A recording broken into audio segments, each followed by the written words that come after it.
Audiolivro Tudo por Amor a Ele, de Josué de Castro. Capítulo 1 Apaixonados por Amor a Ele.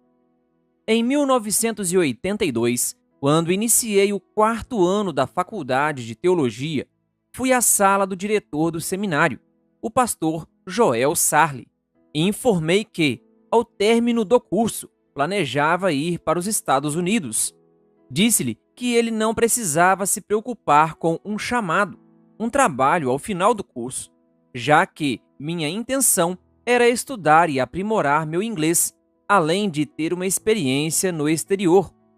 O pastor pareceu surpreso com minha decisão, pois um aluno de teologia do último ano geralmente busca a segurança do emprego após a formatura. Ele questionou se eu estava certo daquilo, e respondi que sim, pois já tinha amigos vivendo lá que me apoiariam. Ir para a América era um sonho que eu vinha acalentando havia algum tempo. Falei com o diretor por volta do mês de março.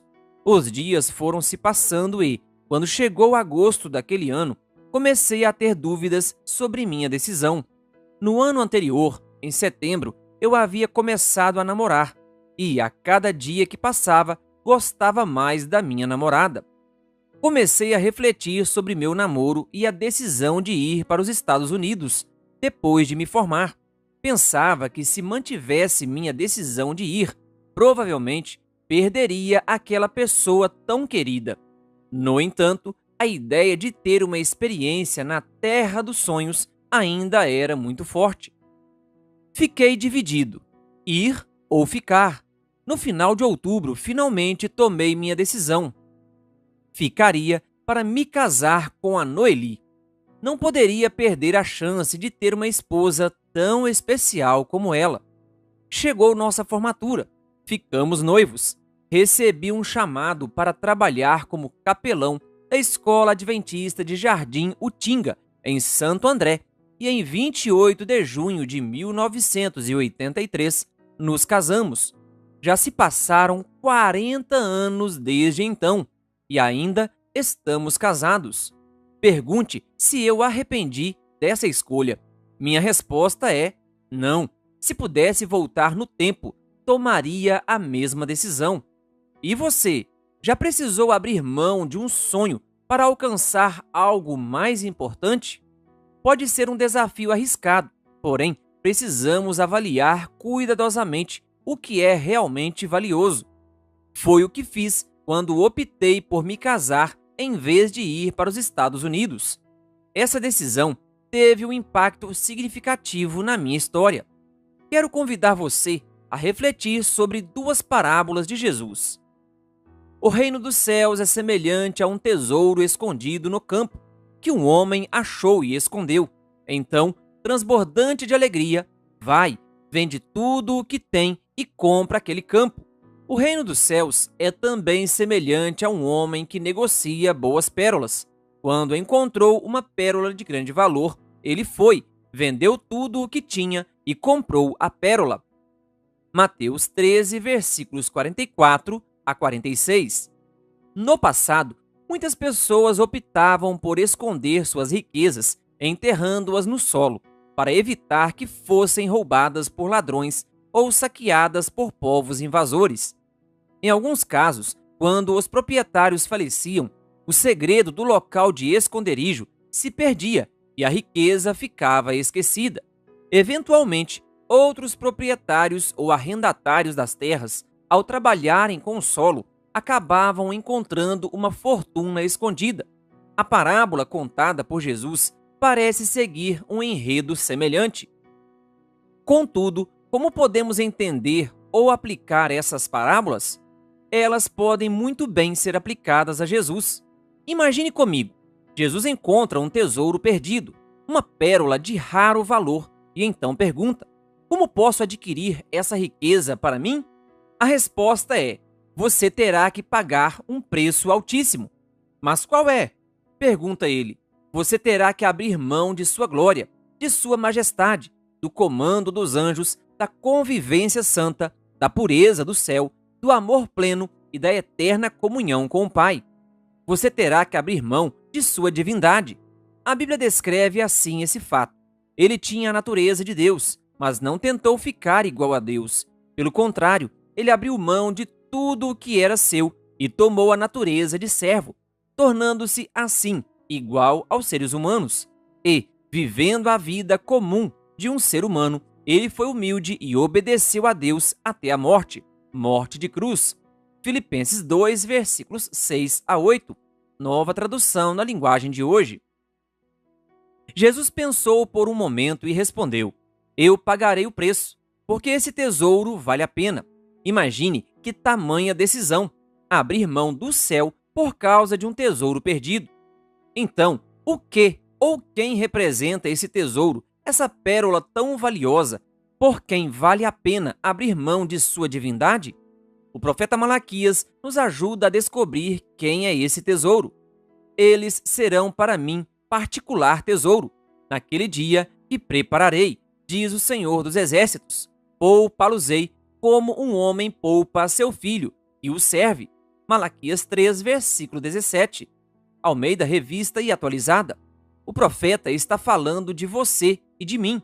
Alegro-me em dizer que você é o tesouro de Jesus. Você é a pérola de grande preço. Para Jesus, não existe nada mais valioso neste mundo do que você.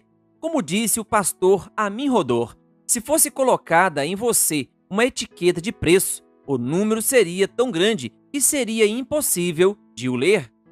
É de tirar o fôlego o fato de sermos valorizados de maneira infinita e amados de modo tão incompreensível, surpreendente e extraordinário. Entretanto, as Escrituras apresentam essa verdade maravilhosa de maneira clara e inequívoca. Com amor eterno eu te amei, por isso com benignidade te atraí. Jeremias 31, versículo 3. Porque eu estou bem certo de que nem a morte, nem a vida, nem os anjos, nem os principados, nem as coisas do presente, nem do porvir, nem os poderes, nem a altura, nem a profundidade, nem qualquer outra criatura poderá nos separar do amor de Deus, que está em Cristo Jesus, nosso Senhor. Romanos 8, versículos 38 e 39. Porque Deus amou o mundo de tal maneira que deu o seu Filho unigênito, para que todo o que nele crê não pereça, mas tenha a vida eterna. João 3, versículo 16. Deus mostrou o seu amor, porquanto nos amou, ao enviar seu único Filho ao mundo para que, por meio dele, tenhamos vida. É nisto que consiste o amor, não em que nós tenhamos amado a Deus, mas em que ele nos amou e enviou seu Filho como sacrifício para o perdão de nossos pecados. 1 João 4, versículos 9 e 10, nova versão transformadora. Vejam que grande amor o Pai nos concedeu, a ponto de sermos chamados filhos de Deus, e de fato somos filhos de Deus. 1 João 3, versículo 1. Visto que você é precioso aos meus olhos e digno de honra, e porque eu o amo, darei homens por você e povos em troca de sua vida. Isaías 43, versículo 4. Ninguém tem maior amor do que este, de alguém dar a própria vida pelos seus amigos. João 15, versículo 13. Portanto, sejam imitadores de Deus, como filhos amados, e vivam em amor, como também Cristo nos amou e se entregou por nós, como oferta e sacrifício de aroma agradável a Deus. Efésios 5, versículos 1 e 2. Como é precioso o teu amor, ó Deus! Toda a humanidade encontra abrigo à sombra das tuas asas. Salmo 36, versículo 7, nova versão transformadora. Deus seja louvado por seu amor extraordinário, incomum e maravilhoso que nos torna tão preciosos aos seus olhos. Somos verdadeiramente o tesouro da vida de Deus. Somos o amor da vida dele. Nas suas parábolas, Jesus é o comerciante que vende tudo para comprar a pérola, o tesouro. Então, transbordante de alegria, vai, vende tudo o que tem e compra aquele campo. Mateus 13, versículo 44. Quero destacar que a decisão de Jesus foi tomada com alegria plena. Seus olhos brilharam de alegria, porque ele teria a possibilidade de ter você e eu de volta, o seu grande tesouro. O apóstolo Paulo descreve essa decisão de Jesus. Vocês foram comprados por preço. Agora, pois, glorifiquem a Deus no corpo de vocês. 1 Coríntios 6, versículo 20. Pois vocês conhecem a graça do nosso Senhor Jesus Cristo, que, sendo rico, se fez pobre por amor de vocês, para que, por meio da pobreza dele, vocês se tornassem ricos. 2 Coríntios 8, versículo 9. Pedro também apresenta esse propósito de Jesus com estas palavras: pois sabem que não foi por meio de coisas perecíveis como prata ou ouro que vocês foram redimidos da sua maneira vazia de viver, transmitida por seus antepassados, mas pelo precioso sangue de Cristo, como de um cordeiro sem mancha e sem defeito, conhecido antes da criação do mundo, revelado nestes últimos tempos em favor de vocês. 1 Pedro 1, versículo 18 a 20, Nova Versão Internacional. Você vale a vida de Jesus. Que preço imensurável ele pagou por você e por mim. Não consigo compreender o porquê de tanto amor. Ellen White comenta: o preço de nossa redenção jamais poderá ser avaliado enquanto os remidos não estiverem com o Redentor diante do trono de Deus. Quando estivermos deslumbrados com as glórias do lar eterno, então nos lembraremos de que Jesus abandonou tudo isso por nós, que ele não apenas se tornou um exilado das cortes celestiais, mas também enfrentou por nós o risco da derrota e eterna perdição. Nesse momento, lançaremos nossas coroas aos seus pés, entoando o cântico: digno é o Cordeiro que foi morto de receber o poder e riqueza e sabedoria e força e honra e glória e louvor. Apocalipse 5, versículo 12. De fato, somos incapazes de imaginar do que Cristo teve que abrir mão para vir nos comprar e nos resgatar. O mistério desse amor será o tema de nosso estudo por toda a eternidade. Isso tudo é muito intrigante, incompreensível. Não conseguimos medir com nossa régua humana o infinito amor de Jesus, que entregou tudo, inclusive a si mesmo. Quando olhamos para nós mesmos, não conseguimos entender como ou por que você e eu somos tão altamente considerados, a ponto de o céu ser esvaziado por nossa causa. Quando meus filhos eram pequenos, lembro-me de ter assistido ao seriado Chaves com eles, e ríamos juntos das trapalhadas e das histórias engraçadas dos personagens. Um deles, em particular, me chamava a atenção: o Kiko. Eu o via como o mais tolo de todos, sempre simplório e ingênuo, metendo-se em confusão. Depois de se dar mal, ele ia chorar na frente de sua casa, e sua mãe, Dona Florinda, com seus bobs e avental, saía para consolá-lo, chamando-o de meu tesouro. Eu brincava com essa ideia, questionando como alguém poderia considerar um menino assim um tesouro. Algo semelhante acontece comigo, olhando para mim mesmo, com todas as minhas imperfeições, tolices, ingenuidades, deformidades, defeitos e pecados. Não consigo entender como Deus pode me amar dessa maneira e me considerar um tesouro. Mas a Bíblia nos diz que isso é o puro amor. Mas Deus, sendo rico em misericórdia, por causa do grande amor com que nos amou, e estando nós mortos em nossas transgressões, nos deu vida juntamente com Cristo. Pela graça, vocês são salvos. Efésios 2, versículos 4 e 5. Glória a Deus por Jesus nos considerar seu tesouro e suas pérolas preciosas. Louvado seja o nome de Cristo, que pagou o preço infinito para nos ter. Repita, onde você estiver: eu sou o tesouro de Jesus. Eu sou o tesouro de Jesus. Eu sou o tesouro de Jesus. Como alguém cuida de um tesouro?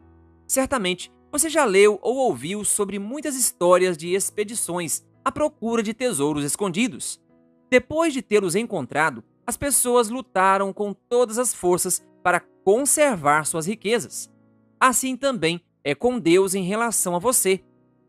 Se você é o tesouro dele e se ele pagou um preço infinito por você, com certeza ele vai cuidar muito bem de você. Veja o que a Bíblia nos fala sobre isso. Aquele que não poupou o seu próprio filho, mas por todos nós o entregou, será que não nos dará graciosamente com ele todas as coisas? Romanos 8, versículo 32. Haverá mãe que possa se esquecer do seu bebê que ainda mama e não ter compaixão do filho que gerou? Embora ela possa se esquecer dele, eu não me esquecerei de você. Isaías 49, versículo 15, Nova Versão Internacional. Lancem sobre ele todas as suas ansiedades, porque ele cuida de vocês. 1 Pedro 5, versículo 7, Nova Versão Internacional. Observem como crescem os lírios. Eles não trabalham, nem fiam. Eu, porém, afirmo a vocês que nem Salomão, em toda a sua glória, se vestiu como qualquer deles. Ora, se Deus veste assim a erva que hoje está no campo e amanhã é lançada no forno, muito mais fará por vocês, homens de pequena fé. Portanto, não fiquem perguntando o que irão comer ou beber, e não fiquem preocupados com isso. O Pai de vocês sabe que vocês precisam delas. Lucas 12, versículos 27 a 30. Porque assim diz o Senhor Deus: eis que eu mesmo procurarei as minhas ovelhas e as buscarei, como o pastor busca o seu rebanho, no dia em que encontra ovelhas dispersas. Assim buscarei as minhas ovelhas. Ezequiel 34, versículos 11 e 12. Deus promete cuidar de você e de mim, porque somos sua posse preciosa. Confie nele, espere nele e descanse nele. Quem ou o que é o seu tesouro?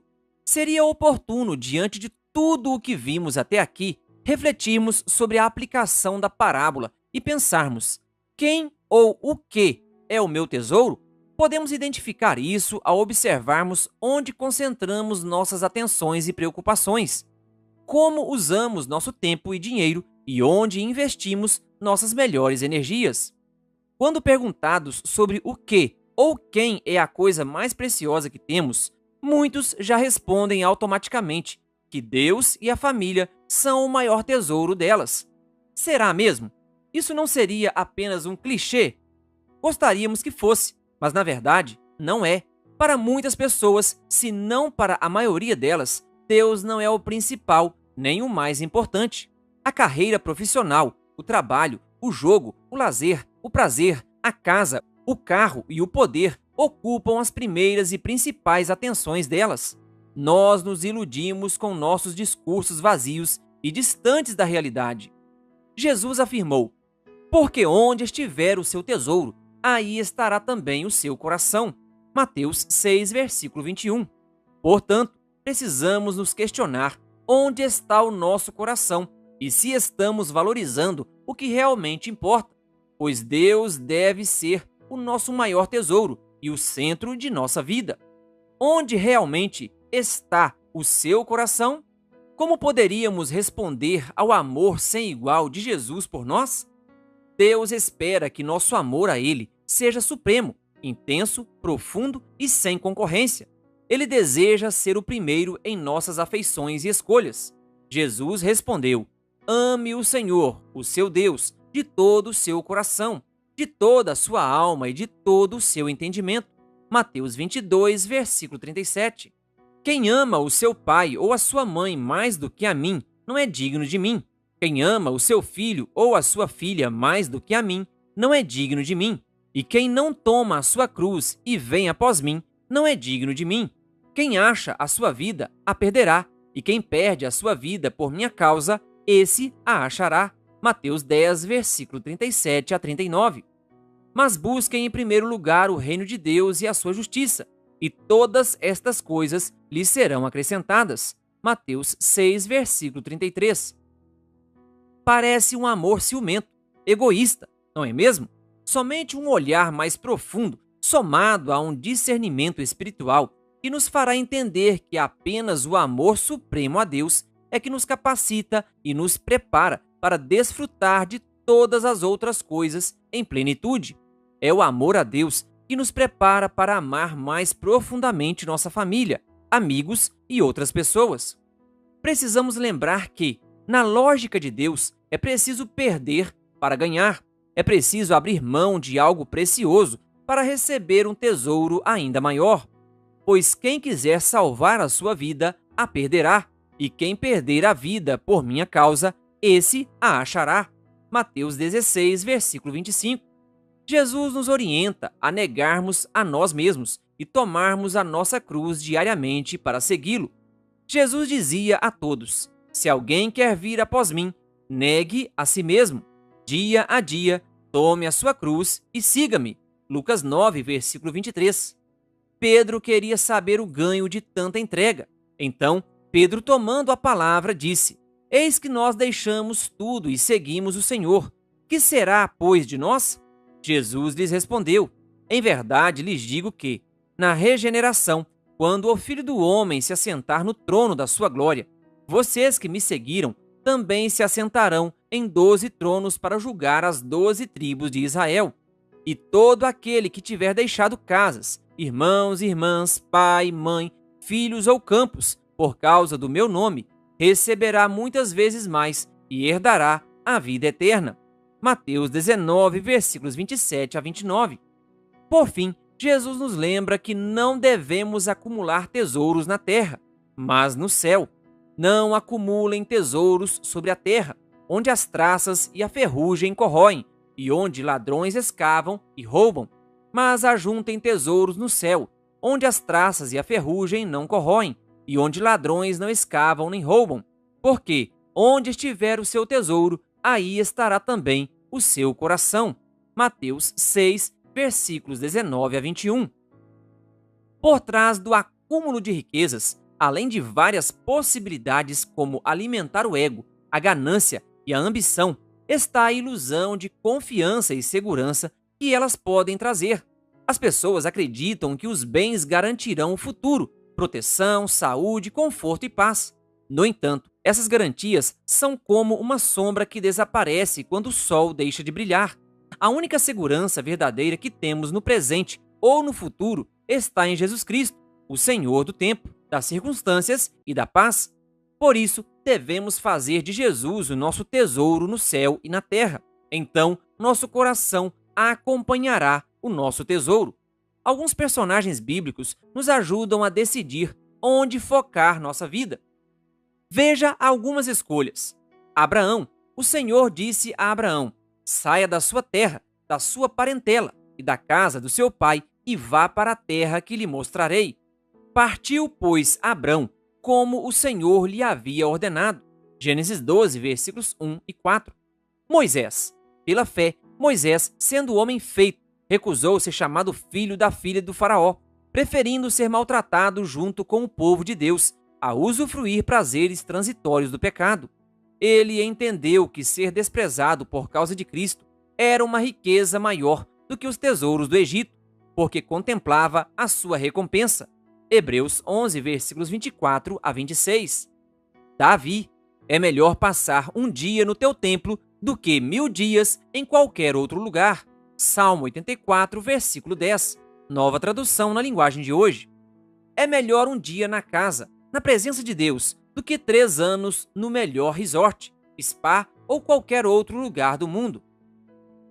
Paulo pensava que essas coisas eram valiosas, mas agora as considero insignificantes por causa de Cristo. Sim, todas as outras coisas são insignificantes comparadas ao ganho inestimável de conhecer a Cristo Jesus, meu Senhor. Por causa dele, deixei de lado todas as coisas e as considero menos que lixo, a fim de poder ganhar a Cristo e nele ser encontrado. Quero conhecer a Cristo e experimentar o grande poder que o ressuscitou. Filipenses 3, versículos 7 a 10, nova versão transformadora. O que esses homens têm em comum? O desejo por Deus e por cumprir sua soberana vontade. A confiança inabalável deles em um Deus que não erra e que ama como ninguém, e o desejo de ser íntimo de Deus e ser guiado por Ele. O maior interesse deles era ter Deus e viver na presença dele. Eles deixaram um testemunho profundamente forte de escolhas muito radicais, porém acertadas e de resultados muito frutíferos. Qual seria, então, a melhor escolha para nós, já que temos tantos bons exemplos de onde colocar o nosso coração? Pense por um momento nas seguintes questões. Qual é a sua maior fonte de alegria? O que mais lhe traz prazer na vida? As respostas a essas perguntas podem nos ajudar a identificar onde estamos concentrando nossas atenções. Se perguntássemos a Jesus qual seria a resposta dele, há uma citação reveladora sobre isso. As horas de maior felicidade para ele eram aquelas em que podia se afastar do cenário de seus labores e ir para o campo a meditar nos quietos vales, a entreter comunhão com Deus na encosta da montanha ou entre as árvores da floresta. Imagino Jesus indo dormir e pensando: tomara que a noite passe rápido para que eu possa me encontrar com o Pai. Às vezes, ele nem conseguia dormir, tamanho era o interesse de comungar com seu Deus. Passava noites conversando com ele. Estar em comunhão com o Pai, em intimidade com Deus, era a maior fonte de alegria para Jesus. Para muitos de nós, a maior fonte de alegria pode ser jogar, viajar, estar com amigos, fazer compras, assistir a um filme, namorar, comer e muitas outras coisas. No entanto, falar com Jesus, pensar nele, ouvi-lo, andar com ele e compartilhar a vida com ele deveria ser a nossa maior fonte de alegria e nosso supremo objetivo de vida. Um Deus menor adorado. Em 2015, nos mudamos da cidade de São Paulo para Campinas e fomos morar perto do estádio Moisés Lucarelli, do clube de futebol Ponte Preta.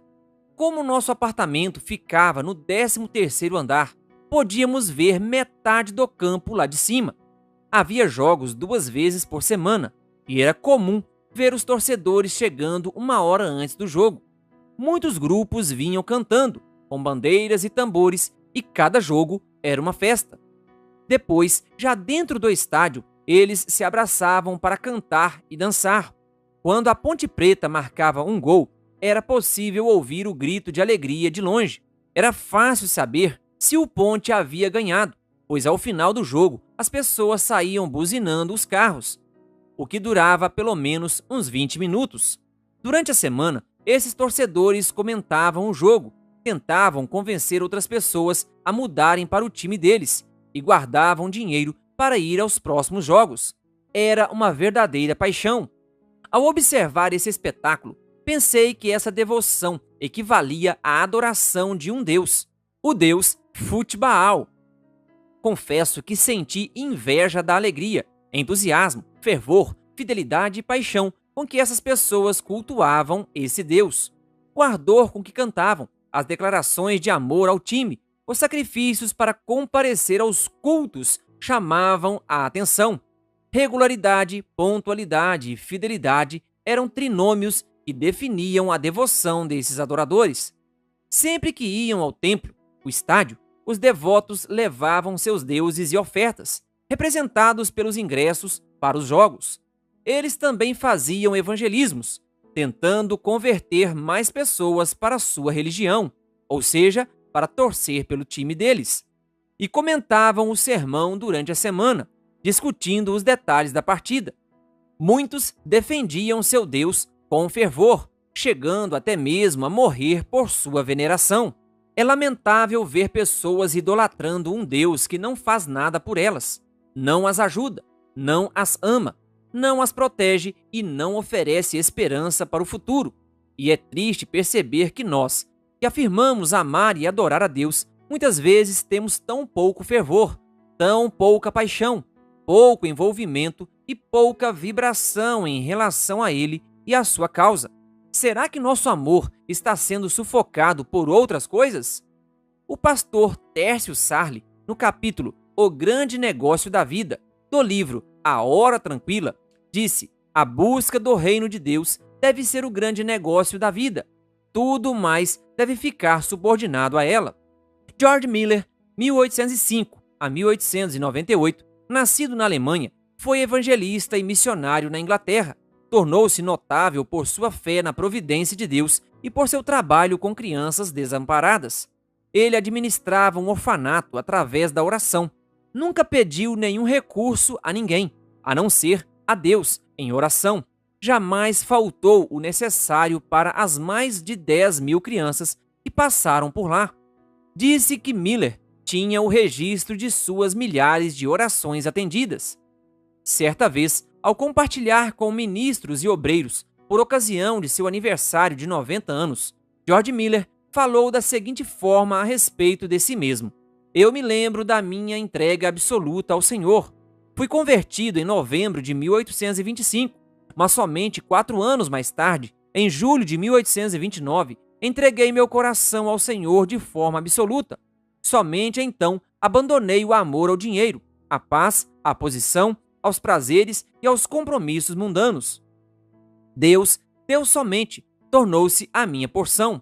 Encontrei nele o meu tudo. Não desejava nada mais e, pela graça de Deus, assim permaneço até hoje. Isso me fez um homem feliz, um homem profundamente feliz, e levou-me a ocupar-me somente com as coisas de Deus. Antes eu lia um pouco as Escrituras, mas preferia outros livros. Todavia, desde o dia em que me entreguei totalmente ao Senhor, a revelação que Ele fez de si mesmo tornou-se uma bênção incomparavelmente mais preciosa para mim. Posso afirmar de coração que Deus é um ser infinitamente amoroso. Não fiquemos satisfeitos até que, do mais profundo de nossa alma, possamos dizer: Deus é um ser infinitamente amoroso. Não podemos ficar satisfeitos com nada menos do que amar e conhecer a Deus profundamente, significativamente e de todo o coração. O que são os nossos tesouros? Um garotinho perguntou para a mãe se ela sabia onde estava o napa. Mas o que é napa? A mãe perguntou. E então ele respondeu: é aquela folha que mostra onde a gente guarda o tesouro. Ele estava com a mão cheia de tampinhas de garrafa PET e queria saber onde estava o mapa para guardar o tesouro que estava segurando. Às vezes, somos como esse menino. Nossos tesouros não passam de tampinhas de garrafa diante do verdadeiro tesouro que Deus tem para nos oferecer, Ele mesmo. Em Jesus há riquezas infinitas. O apóstolo Paulo ressalta: a mim, o menor de todos os santos, foi dada esta graça de pregar aos gentios o evangelho das insondáveis riquezas de Cristo. Efésios 3, versículo 8. Como são grandes as riquezas de Deus! Como são profundos o seu conhecimento e a sua sabedoria! Quem pode explicar as suas decisões? Quem pode entender os seus planos? Romanos 11, versículo 33, nova tradução na linguagem de hoje. Nosso desafio. O preço que temos a pagar para adquirir essa pérola, chamada Jesus, é a entrega de nós mesmos sem reservas. Somos chamados a colocar todos os outros amores em segundo plano, para dar lugar ao amor supremo. Somos convocados a fazer de Deus o primeiro, o principal, o amor de nossa vida. Isso vai ajustar todas as demais paixões, inclusive afastando de nós a afinidade com o que é fútil e inútil. Somos motivados a renunciar às paixões nocivas que nos desviam de Deus. O apóstolo Paulo esclarece que as pessoas que pertencem a Cristo Jesus crucificaram a natureza humana delas, junto com todas as paixões e desejos dessa natureza. Gálatas 5, versículo 24, nova tradução na linguagem de hoje. Somos de Cristo e Ele é nosso. Dele deveriam ser as nossas maiores, melhores e mais profundas afeições. Alguém disse: dar o primeiro lugar ao reino de Deus é mudar a vida para o lado da alegria genuína, para o campo da esperança, para o lado brilhante da vida. É optar pelo governo de Deus, é usufruir livremente tudo o que Deus nos disponibilizou para a nossa felicidade. Seguir Jesus requer ousadia, coragem e decisão. Amar é mais que um sentimento, é uma decisão de querer amar e continuar amando. Se não amarmos a Cristo, para quem será o nosso amor? De que adiantará uma pessoa ganhar o mundo inteiro e perder a sua alma? Ou que dará uma pessoa em troca de sua alma? Mateus 16, versículo 26. Quem tem nosso amor? O céu clama por crentes encantados pelo amor de Cristo, redimidos por sua graça, comprometidos com seus propósitos, habilitados pelo Espírito e obedientes às suas ordens, de tal maneira que estejam dispostos a enfrentar a própria morte por sua causa. Você já encontrou pessoalmente o seu tesouro? Já comprou o campo? Já achou a sua pérola de grande preço? Já a obteve?